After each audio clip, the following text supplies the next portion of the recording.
SimCity was released this week, and really the whole thing was just one giant disaster. But I think the question on everyone's mind is, why can't you build subways?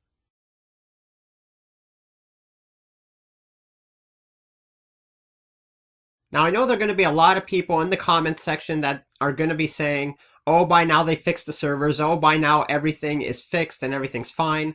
But does that make it okay? This is really the biggest fiasco for the launch of a new video game since Diablo 3 was released last May. But they sort of differ also at the same time.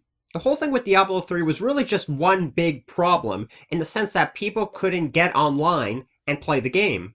But really with SimCity, it was a myriad of problems, ranging from the very small to the very big. Server problems. The fact that people couldn't get online and play the game. The fact that gamers couldn't pre-download the game so that it was ready for them upon launch. People being dropped from their game. Not being able to build huge sprawling cities. Losing entire cities. Having to redo tutorials at the beginning of games because they got dropped from their connection while playing another game. Wonky traffic AI. Having cities evolve on their own accord after a gamer has been kicked off a server, only to realize they've gone to hell once they've logged back in. It was really the shitstorm rainbow when it came to worst case scenarios for a video game launch. And during that first week of launch, there really wasn't an hour that went by where a new news story was being released about SimCity. Once these problems started happening, EA basically pulled all their television advertising for the game. Amazon, the biggest online retailer on the planet and a huge portion that makes up the digital download market, essentially refused to put SimCity up on their marketplace until the game was fixed. I mean, they actually pulled it off of their product listing. And then there were these problems that you heard about that were really just adding fuel to the flames. Rumors started circulating about people getting banned from Origin when they asked EA for a refund on SimCity. Yet the Facebook community page manager for EA South Korea essentially stating that the reason they didn't have as many servers in Asia was because of the threat of piracy. And once that happened, the comments section on that page just exploded. But really what's happening with SimCity, other than not being able to play the game, of course, is just a microcosm of two bigger issues that are currently facing the video game industry. The first one, albeit the smaller one, is this idea that games need to be more social. And when I say games need to be more social, I don't mean that they have to have Facebook and Twitter on them.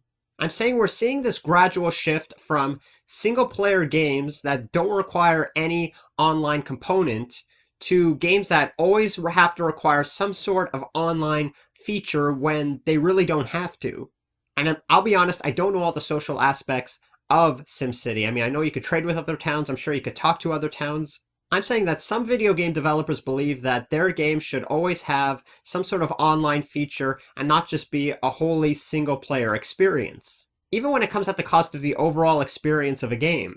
The second problem is really twofold. It's the fact that games need to have an online always component or an internet connection at all times in order to be played, and the fact that a game should work the instant you purchase it. Now, the people at Maxis would have you believe that the game required an always online internet connection because if they made it into like a standalone single player experience, it just wouldn't be able to run. But let's be honest here, guys, that is complete crap.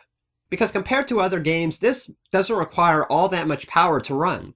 But when you add an always online DRM to your game, you're really punishing those players that paid good money for your product. And really this leads into that final point where a game should work the moment you purchase it.